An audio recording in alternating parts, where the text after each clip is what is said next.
നമസ്കാരം. നിയമസഭാ തെരഞ്ഞെടുപ്പിൽ ബേപ്പൂർ മണ്ഡലത്തിൽ സംഭവിച്ച പരാജയത്തിന് ശേഷം കടുത്ത നിശബ്ദത പാലിച്ചിരുന്ന PV അൻവർ ഒടുവിൽ കോൺഗ്രസ് നേതൃത്വത്തിനെതിരെ രൂക്ഷ വിമർശനവുമായി രംഗത്തെത്തിയിരിക്കുകയാണ്. ചേർത്തുപിടിക്കേണ്ടവരാൽ താൻ ചതിക്കപ്പെടുകയായിരുന്നുവെന്നും പാളയത്തിലെ പിന്നിൽ നിന്നുള്ള കുത്താണ് തന്റെ നിശബ്ദമായ പിൻവാങ്ങലിന് കാരണമെന്നുമാണ് അൻവർ തന്റെ ഫേസ്ബുക്ക് പോസ്റ്റിലൂടെ തുറന്നടിച്ചിരിക്കുന്നത്. ചതിച്ചതാര് ചന്തു തന്നെ മഷിയിട്ട് നോക്കേണ്ട കാര്യമില്ല എന്ന് കുറിച്ചുകൊണ്ട് Kozhikode DCC president K Praveen Kumar MLA പ്രസംഗവും പങ്കുവച്ചാണ് അൻവർ തന്റെ അമർഷം രേഖപ്പെടുത്തിയത്. സ്വതന്ത്ര സ്ഥാനാർത്ഥിയെ മത്സരിപ്പിച്ചതാണ് ബേപ്പൂരിലെ തോൽവിക്ക് കാരണമെന്ന് കോൺഗ്രസ് നേതൃത്വം പറഞ്ഞതാണ് അൻവറിനെ ചൊടിപ്പിച്ചത്. എന്നാൽ ഈ വിഷയത്തെ ഒരു തെരഞ്ഞെടുപ്പ് പരാജയത്തിന്റെ പേരിൽ പരസ്പരം പഴിചാരുന്നതായി മാത്രം കാണാൻ കഴിയില്ല. പിണറായി സത്തിനും കുടുംബാധിപത്യത്തിനുമെതിരെ സ്വന്തം ജീവനും സമ്പത്തും ആരോഗ്യവും വകവയ്ക്കാതെ അൻവർ നടത്തിയ ഒറ്റയാൾ പോരാട്ടം UDFന്റെ വലിയ തിരിച്ചുവരവിന് ആക്കം കൂട്ടിയിട്ടുണ്ട് എന്നത് തള്ളിക്കളയാനാകാത്ത സത്യമാണ്.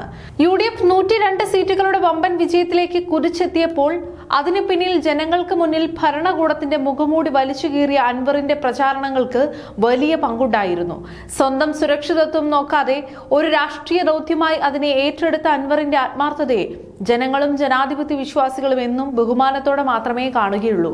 അതേസമയം കോൺഗ്രസ് പാർട്ടിയെ സംബന്ധിച്ചിടത്തോളം കേവലം സ്ഥാനമാനങ്ങൾ നൽകിയില്ലെന്നോ പരിഗണിച്ചില്ലെന്നോ ഇതിനർത്ഥമില്ല.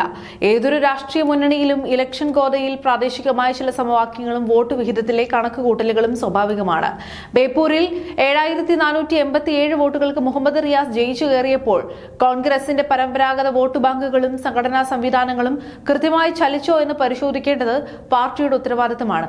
അല്ലാതെ അൻവറിനെ തള്ളിപ്പറയാനോ അദ്ദേഹത്തിന്റെ പോരാട്ട വീര്യത്തെ കുറച്ചു കാണാനോ കോൺഗ്രസ് നേതൃത്വം ഒരിക്കലും മുതിരില്ല. ജയപരാജയങ്ങൾ രാഷ്ട്രീയത്തിൽ സ്വാഭാവികമാണ്. ഒരു സ്ഥാനമാനവും കിട്ടിയില്ല എന്നതുകൊണ്ട് അൻവറിനെ പാർട്ടി അവഗണിച്ചു എന്ന് അർത്ഥമാക്കേണ്ടതില്ല. പിണറായിയുടെ ഭരണം ബേപ്പൂരിൽ അൻവറിനെ വിജയിപ്പിച്ചാൽ സമ്മാനമുണ്ടെന്ന് പറഞ്ഞത് ചിലർക്ക് മന്ത്രിസ്ഥാനം നഷ്ടപ്പെടുമെന്ന ഭയം ഉണ്ടാക്കിയോ എന്ന് അൻവർ സംശയം പ്രകടിപ്പിക്കുന്നുണ്ടെങ്കിലും UDFനെ നയിക്കുന്ന കോൺഗ്രസ് എന്നും അൻവറിനെ പോലെയുള്ള പോരാളികളെ ചേർത്തു പിടിച്ചിട്ടേ ഉള്ളൂ. രാവും പകലും കൂടെ നിന്ന സാധാരണക്കാരായ പ്രവർത്തകരോടും ജനങ്ങളോടുമുള്ള നന്ദി അൻവർ ഓർക്കുമ്പോൾ ആ വലിയ പോരാട്ടത്തെ മുന്നണിയും ജനങ്ങളും ഇനിയും ഓർക്കും. ഇല്ലാത്ത ചതികളെ ചൊല്ലി നിരാശപ്പെടാതെ വരാനിരിക്കുന്ന ദിവസങ്ങളിൽ കൂടുതൽ കരുത്തോടെ ജനങ്ങൾക്കിടയിൽ പ്രവർത്തിക്കാൻ അൻവറും മുന്നണിയും ഒന്നിച്ചു നീങ്ങുകയാണ് ഇനി ചെയ്യേണ്ടത്.